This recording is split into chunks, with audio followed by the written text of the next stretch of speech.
Sejam bem-vindos à rodada de entrevistas com os candidatos à Prefeitura da Grande Vitória. Já passamos pela cidade de Cariacica e você, eleitor cariaciquense, pode assistir as propostas de Euclério Sampaio, Célia Tavares e Ivan Bastos em nosso canal e em todas as redes sociais de ES Hoje. E agora estamos ouvindo os candidatos a prefeito de Vila Velha.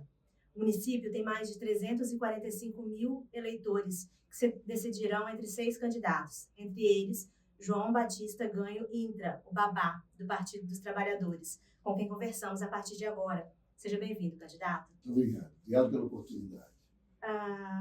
João Batista Ganho Intra é cirurgião dentista, especialista, mestre e doutor em odontologia e já foi vereador da cidade de Canela Verde. Candidato, a eleição de 2012 foi a última em que o PT lançou o candidato a prefeito de Vila Velha, com seu nome e uma votação muito baixa.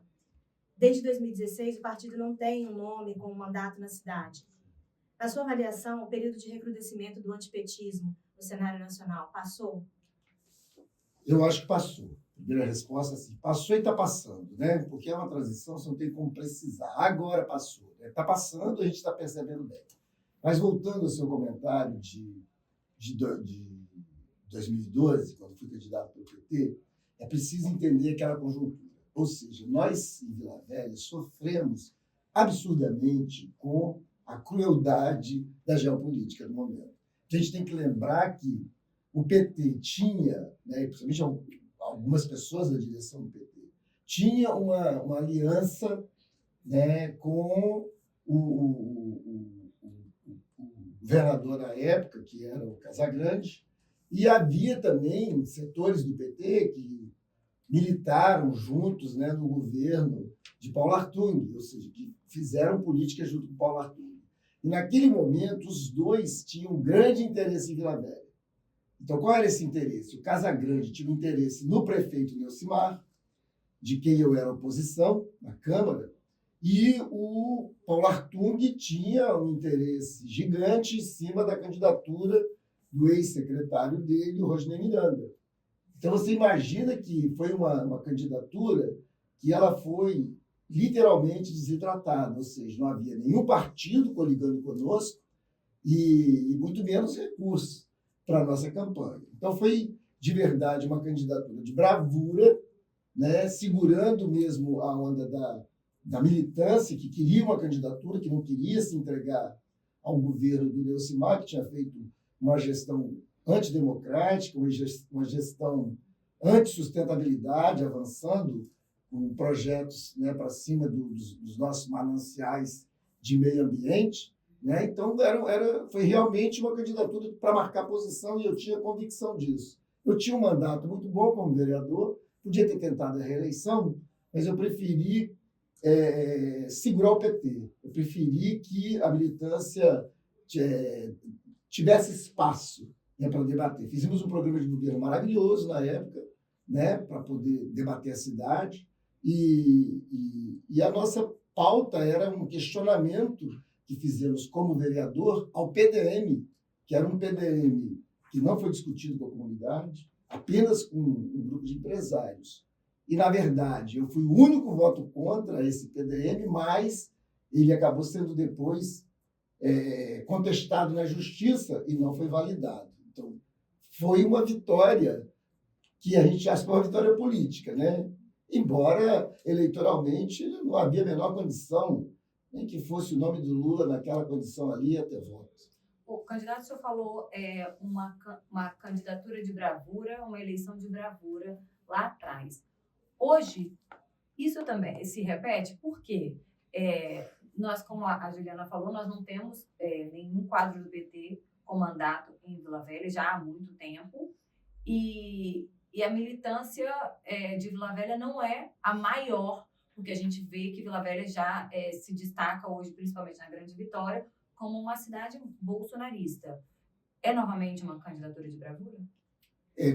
Permanece sendo, né? Quer dizer, eu passei 12 anos longe da política. Nesse período, quer dizer, eu não sou um carreirista, eu quero realmente reafirmar essa condição. Eu sou um profissional, mestre, doutor na minha área, sou uma referência profissional aqui no Espírito Santo, no Brasil.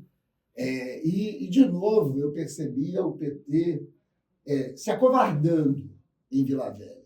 né? Você estava se colocando meio que a reboque, não fazendo a discussão que era necessário fazer.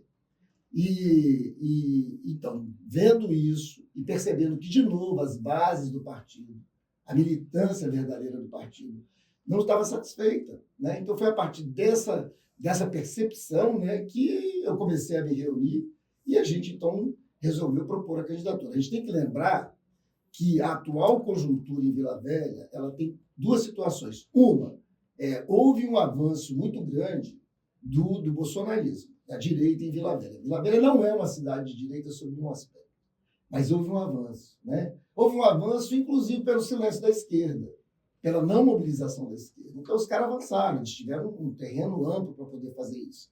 O PT e a esquerda não tiveram nenhum vereador nesses 12 anos.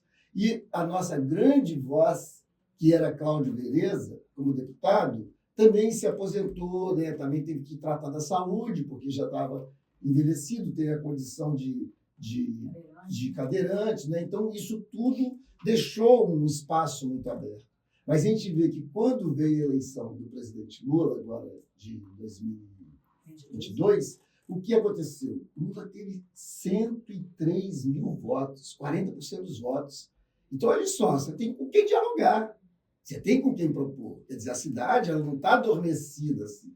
O bolsonarismo cresceu, mas a esquerda estava presente. O Helder Salomão teve 16 mil votos. Aí a gente começou a perceber, Irine teve voto, a Jaqueline teve voto, olha só, né? Os movimentos estavam discutindo. Mas existiu uma gestão, que é a gestão do atual prefeito, em que ela, de verdade, ela cooptou a cidade sobre dois aspectos. Ela cooptou a voz da cidade.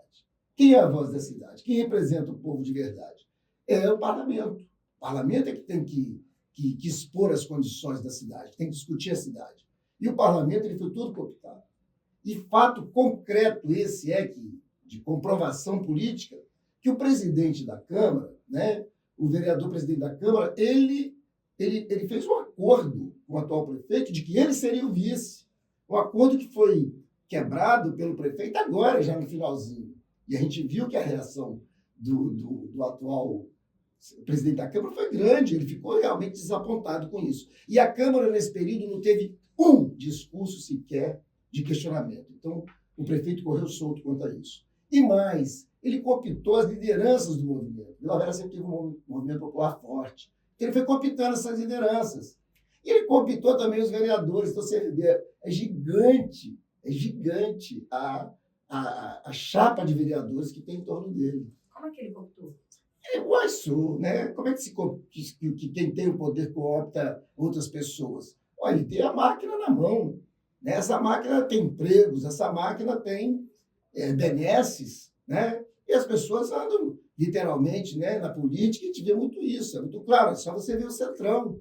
Como é que o Centrão conseguiu derrubar uma presidenta eleita sem nenhum crime. Né? Então, é dessa maneira, com esse tipo de pressão. E para ele foi cômodo, quer dizer, se eu silencio a Câmara, se eu silencio o movimento, né, eu consigo caminhar sozinho. Então, ele passou 4 anos, o ex-prefeito Max Filho, né, não fez uma reação, não organizou uma oposição, que era quem poderia ter organizado, não organizou. O PT também não.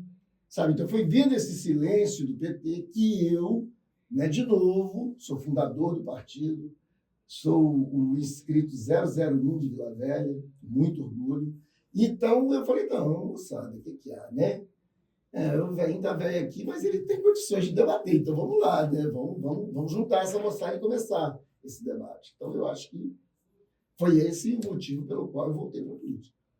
Candidato, aproveitando essa sua deixa, você fala sobre essa questão da cooptação, né, da Câmara, são vários partidos em torno ali da campanha do Arnaldinho. Você acha que ficou tarde para conseguir reverter esse quadro ou ainda há tempo, na sua visão? Olha, eu acho que sempre é tempo, porque voto é da população. Né? Na última análise, quem vai ter a decisão sobre, quem vai poder se posicionar é o povo com o voto. E nós estamos, então, tentando influenciar esse voto. Claro, nós estamos em condições adversas, né? Nós começamos, quer dizer, a candidatura demorou para ser discutida dentro do partido, depois demorou para ser discutida na federação, né? Então, até a gente começar, então você aqui fazer uma análise superficial e leviana, né? Eu sou um camarada que trabalha com a ciência, eu sou um doutor na minha área, então eu sei perfeitamente fazer análise. Se você tem fatores que não são favoráveis, você tem que analisar esses fatores. Agora, é necessário fazer essa discussão com a população. E é esse o papel da minha campanha, mostrar realmente que o que se mostra de Vila Velha do futuro é uma Vila Velha do atraso, uma Vila Velha que continua discutindo como os antigos caciques de Vila Velha discutiam, fazendo a coisa do mesmo jeito. Não é democrática, não discute os projetos para Vila Velha, não tem um plano master, um plano mestre de governo que seja de verdade inteligente, que seja de verdade desenvolvimentista. Não está, entendeu? Continua investindo em quê? Facilitando os grandes projetos da indústria imobiliária na cidade. Que é isso que Vila Velha é. É isso que nós temos em Vila Velha. Né? Então, nós temos que fazer essa discussão e mostrar para a população. Olha, é isso que temos em Vila Velha, é isso que nós queremos. Né? Nós temos que discutir isso.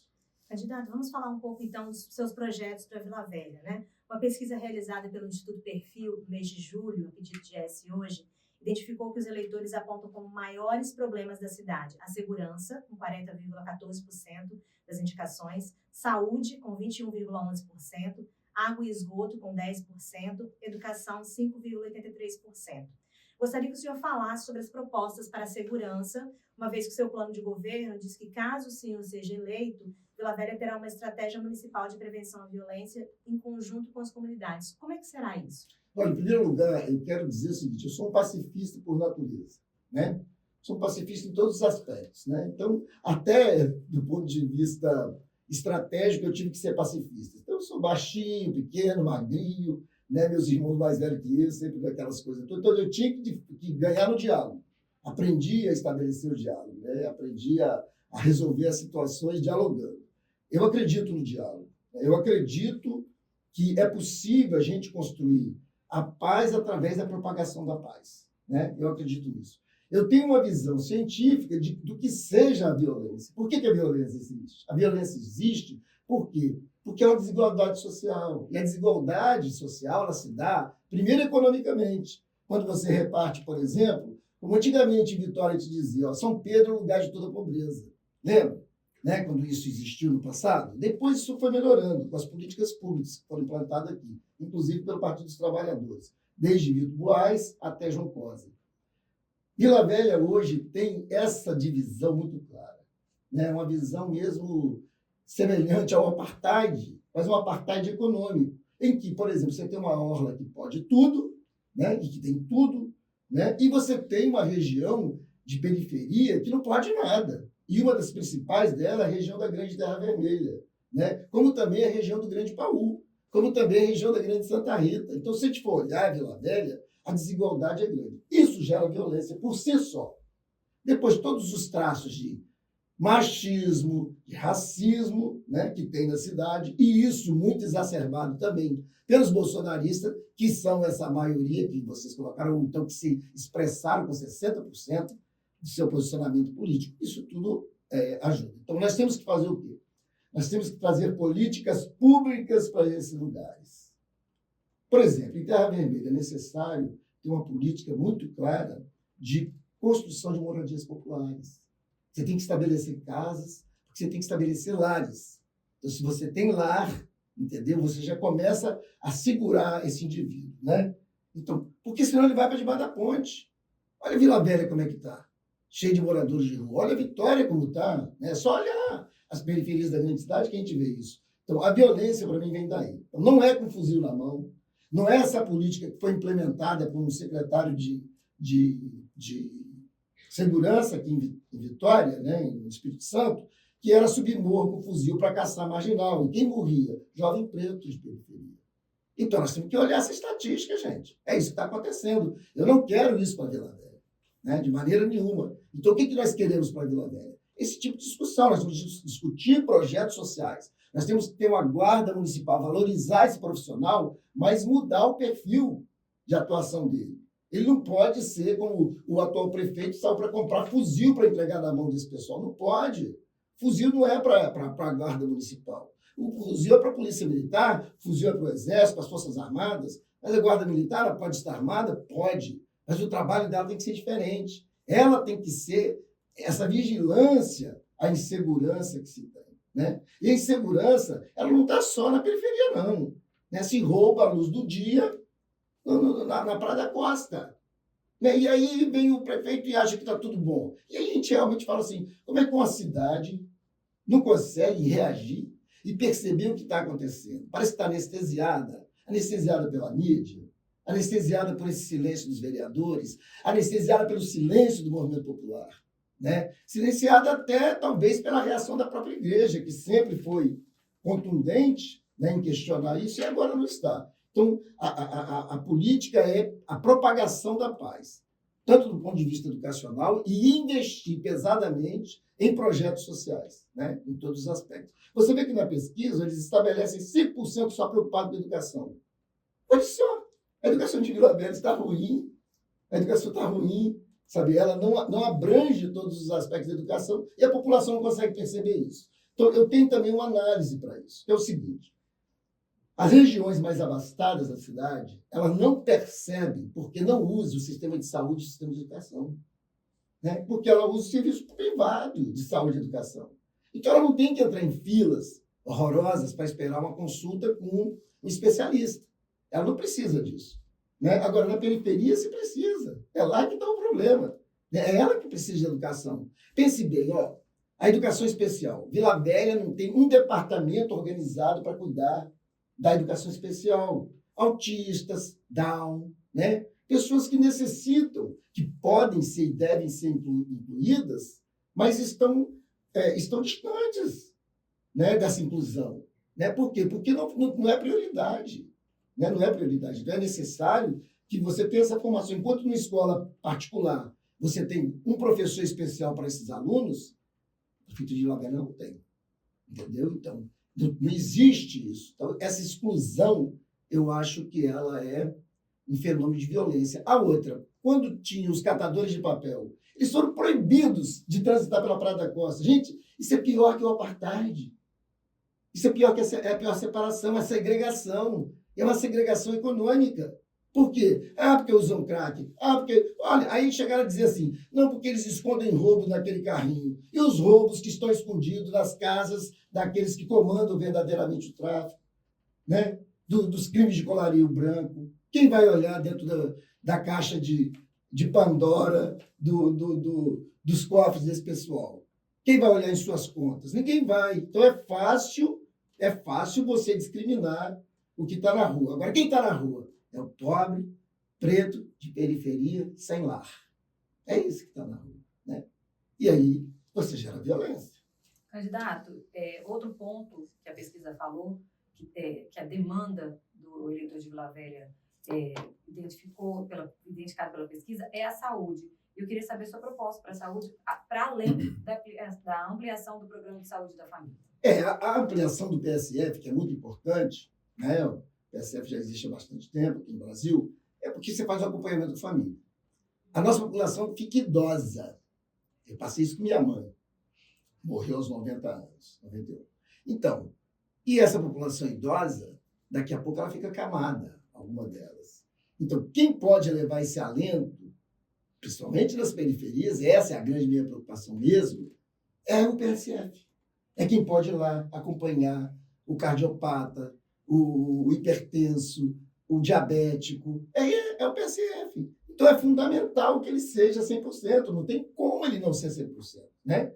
Agora, a outra coisa, qual é a outra demanda reprimida? Porque quando você pensa em todos os projetos, isso vem dinheiro federal, do Fundo de Saúde, para ser investido em todas as cidades. É só você ter o mínimo de organização que você tem. Por exemplo, quem nos salvou da pandemia? Quem nos salvou? Foram os grandes hospitais? O Albert Einstein? O Metropolitano? Quem salvou a população? O SUS. O desenvolvimento da vacina. O investimento na vacina. E a trancos e barrancos, porque o negacionismo comia solto naquele governo. Não é verdade? Isso aí todo mundo viu. Né? Agora, no tocante a isso, quer dizer, quem salvou o SUS? E é o SUS quem vai realmente salvar e quem salva a população, principalmente de baixa renda. Então, o que essa população hoje ressente? Eu tenho conversado com as pessoas, né? Olha só, eu quero uma consulta com a mulher está me mostrando a perninha da filha dela com um problema, ficando torta, entendeu? Quase já uma deficiência. quero uma consulta de ortopedista para daqui a 8 meses. Pensa você surgindo um nódulo no seio de uma mulher, aí vai marcar um exame especializado daqui a 1 ano. Ou seja, esse câncer já entrou em metástase. Né? Então, é isso que tem que acabar. Então, hoje existe um programa do governo federal chamado Mais Especialistas. Esses especialistas, então, é necessário que as prefeituras comecem a fazer, a buscar esse especialista. E ela pode buscar por convênio. Quando eu trabalhei na Prefeitura de Vitória, como secretário executivo no governo do João, junto com o secretário Eblin, nós fizemos convênios com o Hospital Santa Rita, com o Hospital das Clínicas, com o Hospital, a Maternidade Promatre, com o Hospital Santa Casa de Misericórdia, para abrir espaços para especialista, que a prefeitura não tinha na rede. Né? E, às vezes, é mais difícil contratar. Então, esse especialista agora, ele tem uma condição que o governo está abrindo esse programa, o governo federal, que ele pode ser contratado por um salário melhor, porque é um especialista, e ele tem um tempo mais dilatado para as consultas. Favorece. A outra, ele tem que treinar, e é isso que nós estamos propugnando na Cidade Inteligente. Ele tem que treinar um profissional, dar um treinamento para os seus médicos e médicas, e enfermeiros e enfermeiras, para quê? Para poder trabalhar com a telemedicina. Né? Por exemplo, eu estava precisando de uma consulta e conseguiram uma consulta para mim com um ortopedista, porque eu sou maratonista, estava com uma pubalgia, e conseguiram para mim, no hospital da USP, uma consulta com um grande pesquisador, que me consultou e que propôs o tratamento, e eu fiz e me curei. Né? Claro que acompanhado também por um médico daqui, né? Eu fui acompanhando, mas eu tive uma consulta por telemedicina, né? Um chamado. Né? Então, você pode fazer isso. Então, eu sou médico, eu não consigo, eu não sou um oftalmologista, eu não sou um ortopedista, mas imediatamente eu estou conectado com esse camarada lá, que é especialista que está lá esperando. E ele está me orientando a tratar. Né? E aí eu tenho condições de interpretar o exame, porque eu sou médico, e ele está me orientando como conduzir com a terapêutica. Então, isso é possível, isso é a cidade inteligente. Ela não tem absolutamente nada disso. Né? Então, além disso, são os convênios. Né? Voltar a firmar os convênios com essa rede aqui intermunicipal, nessa rede metropolitana. Isso está disponível. Mas o que falta? Falta sair do Instagram, falta parar de fazer live com todo mundo que encontra na rua, fazer autopublicidade e começar a administrar a cidade de verdade. Né? Aí sim, nós vamos ter mudança. E é isso que eu estou propondo a fazer. E, candidato, um dos grupos mais críticos à atual gestão do prefeito Arnaldinho foi o funcionalismo público. Sim. Gostaria de saber qual é o seu compromisso com os servidores. Olha, o primeiro compromisso com o servidor... Primeiro que eu já fui servidor da Prefeitura Municipal de Vila Velha, né? No passado. Eu fui dentista lá, foi meu primeiro emprego como cirurgião dentista, quando me formei, foi em Vila Velha, no posto de Cobilândia. Foi feito principalmente o pessoal da educação, um achatamento da possibilidade de crescimento desse profissional. Então, plano de cargo, carreira e salário é o meu compromisso fundamental, primordial, para rever. Temos que rever. Ele está injusto, ele está penalizando o servidor. Nós temos que abrir. Mas como é que o cara consegue aprovar isso? Ele consegue aprovar isso porque ele tem a Câmara toda na mão. Ele consegue aprovar isso porque ele tem um sindicato silente. Então, ele conseguiu aprovar. Mas a população não queria. Mas o servidor não queria, ele está insatisfeito, o servidor. Né? Então, é preciso dialogar com esse servidor. Depois, se eu também deixo de fazer concurso e se eu encho a prefeitura de cargos comissionados, os cargos comissionados não brigam. Muito pelo contrário, vigiam o trabalhador que quer brigar, que quer lutar pelo seu salário, quer lutar pelo seu direito. E vocês que são trabalhadores também, nós que somos, né? A gente sabe perfeitamente disso. Você trabalhar numa repartição, onde você tem a liberdade vigiada para você fazer movimento, não é fácil. Porque todo mundo que se intimida tem medo de perder emprego. Porque se perde emprego, perde condição de vida. Não é verdade? Então, foi assim que ele administrou Vila Velha. Então, quando ele posa de bom moço, não é. Não é. É um antidemocrata, é um bolsonarista. Talvez ele não seja tão raivoso contra outros que se colocam. Mas esse talvez seja a pior posição. Né? Porque é aquela posição que passa disfarçadamente. Eu não sou, mas de verdade age para isso. Ele agiu, por exemplo, tentando coagir movimentos, partidos, pessoas, em relação à minha candidatura, tentando interferir no processo para que eu não fosse colocado como candidato. Então, isso precisa ser dito. Candidato, falando em bolsonarismo, o Instituto Perfil, nessa pesquisa realizada em julho, a pedido de S hoje, também identificou que a população reconhece o peso da polarização política e o impacto disso no voto. Levando em consideração que Vila Velha se mostrou a cidade mais bolsonarista do Espírito Santo, como o senhor pretende atrair os votos dos que não têm esse alinhamento político?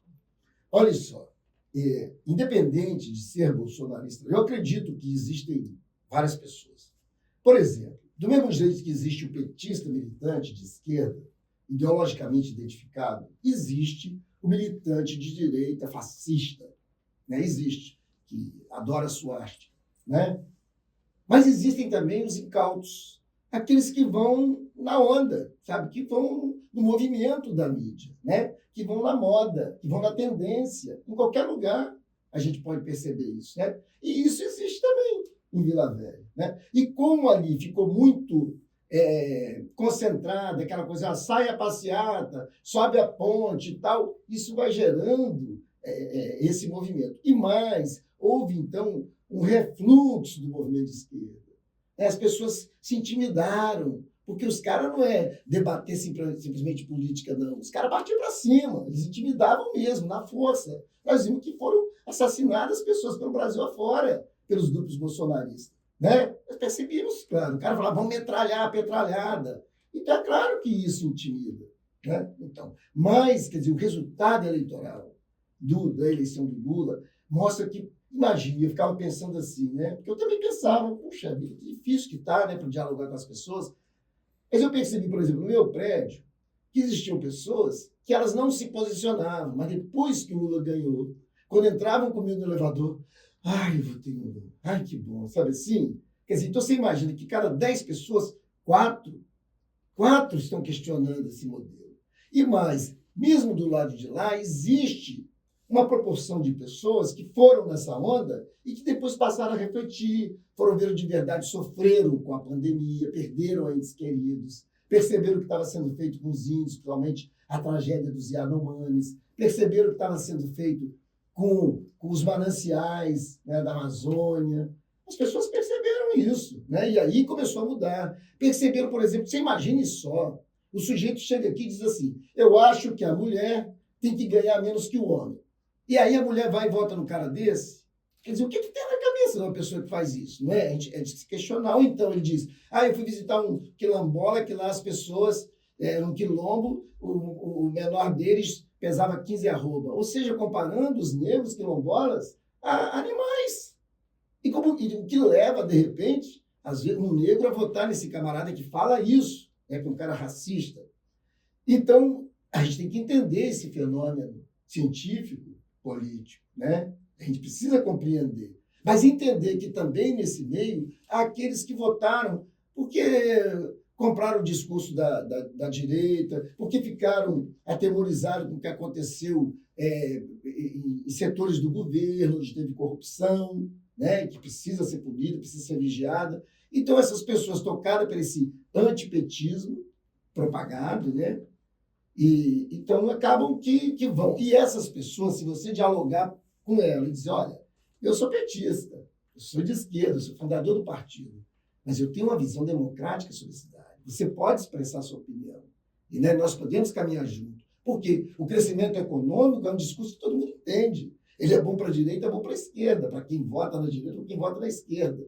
Né? Então, se você propuser isso é importante. E isso é um ponto que eu queria discutir. Candidato, nós vamos caminhando para o final, pelo nosso tempo. Tão bom. E eu queria que o senhor falasse para o eleitor de Vila Velha por que eleger João Batista Babá prefeito de Vila Velha. Bom, a primeira delas é o seguinte, nós precisamos discutir e unir essas duas cidades. Vila Velha é uma cidade que não tem essa situação social resolvida, não tem. Né? Então, existe uma cidade que tem tudo, todos os aparelhos públicos e uma cidade que não tem. Né? E nós temos, então, proporcionar a esse lado da cidade, a periferia, essa entrada. A outra coisa é que Vila Velha é uma cidade que, economicamente, ela é instável. Ela é instável porque ela não tem um parque industrial. Ela vive do comércio, ela vive de turismo, de poucas coisas que realmente fortaleçam o desenvolvimento de empregos com altos salários. Tanto é que ela tem o menor salário aqui na Grande Vitória, né? Já foi estabelecido pelo BGE. Então, essa é a proposta principal. Nós queremos criar um parque industrial em Vila Velha.